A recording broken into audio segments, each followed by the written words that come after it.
bilik bambu, tempat tinggal kita, tanpa hiasan, tanpa lukisan. Beratap jerami, beralaskan tanah. Namun semua ini punya kita. Memang semua ini milik kita.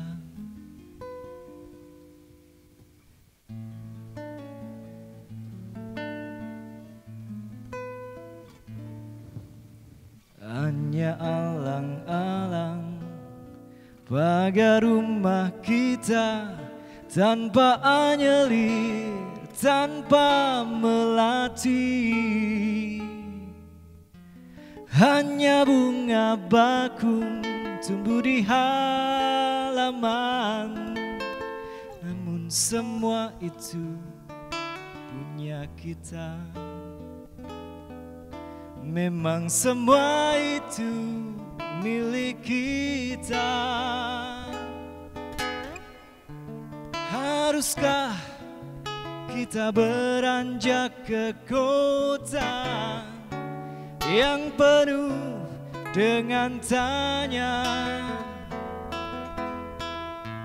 Lebih baik di sini, rumah kita sendiri. Segala nikmat dan anugerah yang kuasa, semuanya ada di sini. Rumah kita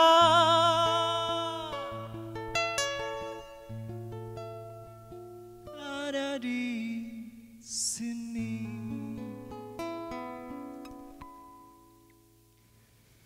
Selamat petang, Ibu, Bapak, Saudari dan Saudara.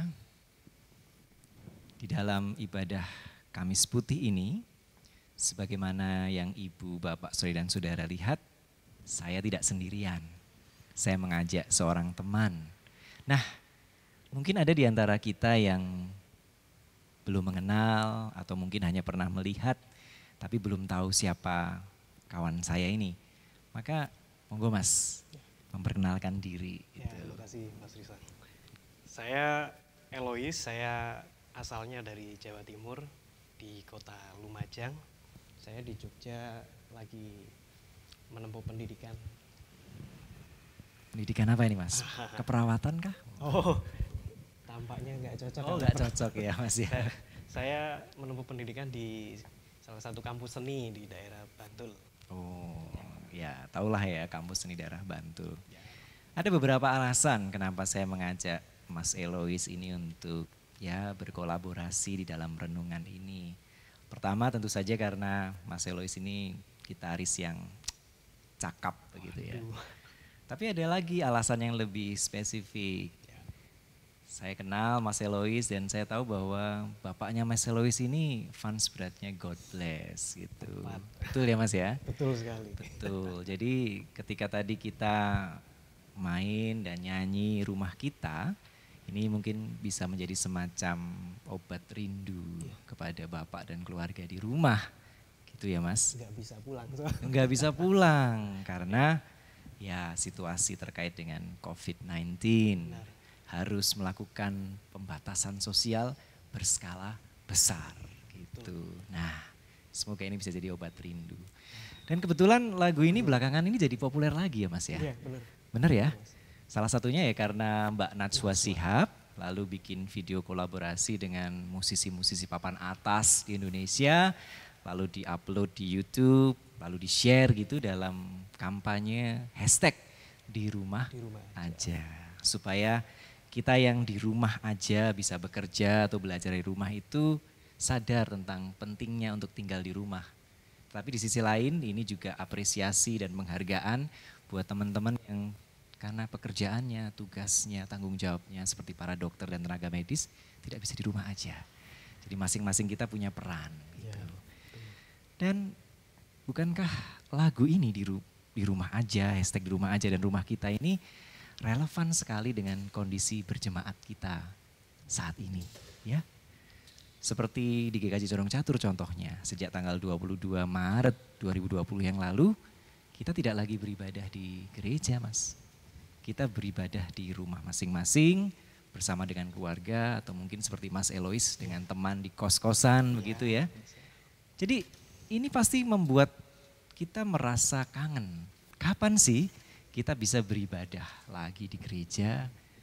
Atau buat para aktivis itu lalu kapan sih kita bisa berpelayanan, bisa ketemu bareng teman, saudara seiman lagi di kegiatan-kegiatan gerejawi gitu, ada kerinduan. Dan di momen Kamis Putih ini ada satu lagi yang membuat kita merasa kehilangan. Apa itu? Apa itu, Mas? Ini. Biasanya di ibadah Kamis Putih itu dilayankan sakramen perjamuan. Kenapa? Ya karena di dalam ibadah Kamis Putih kita mengenang, kita merenungkan, kita memaknai kembali peristiwa perjamuan malam Yesus sebelum ia disalib. Maka dilayankan sakramen perjamuan, tapi sekarang kita tidak bisa. Ya memang ada beberapa gereja yang lalu melayankan sakramen perjamuan online, tapi kita belum. Kita masih mau bergumul dulu terkait dengan hal itu. Jadi saat ini kita tidak bisa mengikuti sakramen perjamuan. Ada yang hilang. Nah, di tengah kehilangan itu Ibu Bapak, Saudara dan Saudara, saya ingin mengajak kita melihat situasi ini, keadaan ini secara lebih positif. Maksudnya bagaimana? Maksudnya adalah ketika kita saat ini tidak bisa beribadah di gereja, tidak bisa ambil bagian dalam sakramen perjamuan bersama dengan umat Tuhan di gereja, melainkan beribadah di rumah bersama keluarga dan teman, sebetulnya kita sedang mengalami situasi yang lebih dekat dengan apa yang dialami oleh Yesus dan para murid ketika itu.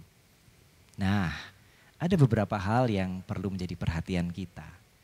Yang pertama, di dalam Injil manapun, kita tahu bahwa perjamuan malam itu tidak dilaksanakan di tempat ibadah. Bukan di bait Allah, bukan juga di sinagoge, tetapi di mana? Di rumah. Secara lebih spesifik, penulis Injil Lukas dan Injil Markus menjelaskan bahwa perjamuan malam itu dilakukan di sebuah ruangan atas yang cukup besar, mega anagion, pada sebuah rumah di Yerusalem, rumah penduduk biasa. Jadi itu harus kita ingat. Dan yang kedua, Yesus mengikuti perjamuan malam itu bukan bersama dengan orang banyak. Tetapi ia mengikuti perjamuan malam itu, ia duduk, makan dan minum bersama orang-orang terdekatnya. Di dalam Injil memang secara eksplisit disebutkan bahwa Yesus duduk makan dan minum bersama dengan para murid, hoi matetai, atau para rasul, hoi apostoloi. Tetapi belakangan para penafsir yang mempertimbangkan latar belakang sejarah, latar belakang tradisi, budaya pada saat itu berpendapat bahwa tampaknya Yesus tidak hanya mengikuti perjamuan malam itu bersama dengan para murid dan para rasul, tapi juga bersama keluarganya. Dan mungkin juga bersama dengan keluarga para murid dan para rasul. Jadi ini perjamuan malam yang diikuti oleh orang-orang terdekat. Nah, kalau kita mau melihat, prakteknya masih ada sampai sekarang. Perjamuan malam pada saat itu adalah perjamuan Paskah. Vagein Paskah. Dan di dalam tradisi Yahudi itu disebut sebagai seder atau Passover seder. Dan itu masih bisa dilihat praktiknya sampai saat ini. Dan ini dilakukan oleh masing-masing keluarga di rumah-rumah dengan melibatkan semua anggota keluarga. Nah, jadi ketika saat ini kita beribadah di rumah bersama dengan anggota keluarga kita, bersama dengan teman mungkin, orang-orang terdekat kita. Sekali lagi, kita justru menjadi lebih dekat dengan suasana perjamuan malam sebelum Yesus disalib. Dan ini juga memampukan kita, membantu kita untuk bisa lebih merasakan apa yang dirasakan Yesus.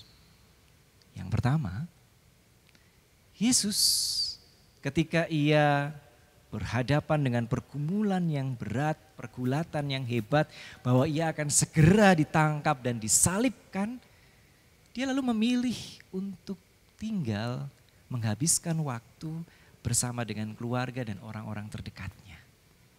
Tampaknya Yesus mendapatkan penguatan dan peneguhan tersendiri dari kebersamaan yang intim ini. Dan bukankah itu juga yang kita alami saat ini? Di tengah situasi yang tidak menyenangkan, merepotkan, bahkan sulit di tengah wabah COVID-19 ini, bukankah ketika lalu kita punya kesempatan untuk bersama dengan keluarga di rumah atau teman-teman di rumah, ini adalah kesempatan untuk bisa saling menguatkan dan meneguhkan. Dan tidak hanya itu, Yesus di dalam perjamuan malam itu ternyata juga membagikan banyak hal. Dia membagikan pemaknaan yang baru terkait dengan Paskah. Dia juga membagikan keteladanan baru. Dikisahkan di Injil Yohanes, dia membasuh kaki para murid. Dia juga membagikan perintah atau mandat yang baru. Di dalam bahasa Latin disebut sebagai mandatum novum. Yaitu, hendaklah kamu saling mengasihi. Sama seperti aku juga mengasihi kamu. Jadi Yesus membagikan sesuatu yang berharga. Dan bukankah itu juga yang bisa kita lakukan ketika pada saat ini kita harus di rumah aja bersama dengan keluarga kita, bersama dengan teman-teman terdekat kita, kalau yang di kos-kosan.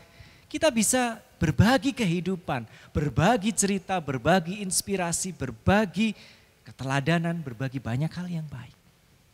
Dan itu membuat kita semakin kuat, semakin teguh menghadapi situasi yang sulit ini.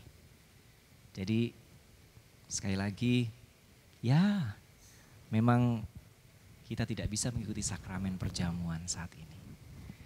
Tetapi kita justru bisa melihat betapa berharganya kebersamaan dengan keluarga. Betapa pentingnya kebersamaan bersama orang-orang terdekat.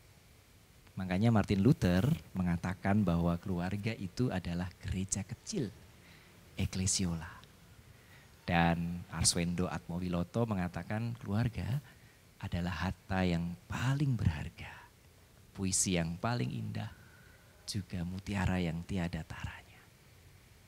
Nikmatilah itu dan syukurlah kebersamaan dengan keluarga itu. Di mana? Di rumah kita. Kita nyanyikan lagi Mas, rumah kita.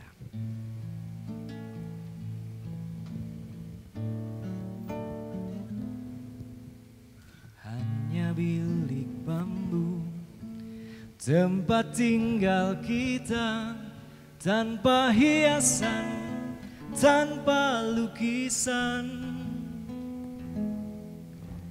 Beratap jerami, beralaskan tanah, namun semua ini punya kita. Memang semua ini milik kita.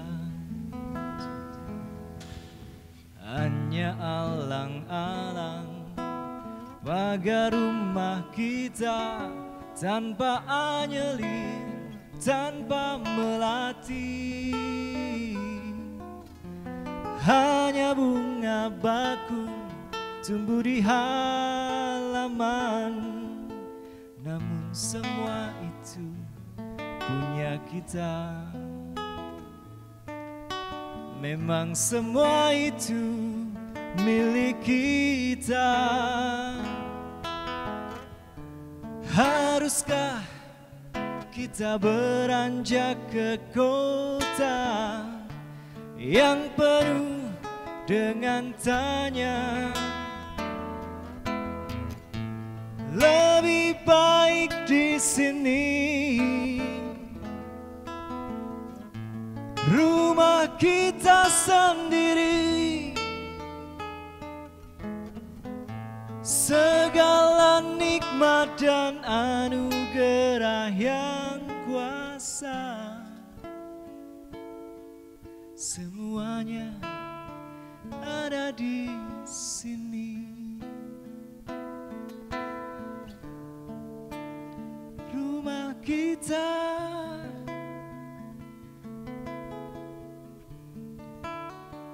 ada di sini. Selamat Kamis Putih, selamat menghayati dan mensyukuri kebersamaan dengan keluarga dan orang-orang terdekat kita di rumah kita masing-masing. Amin.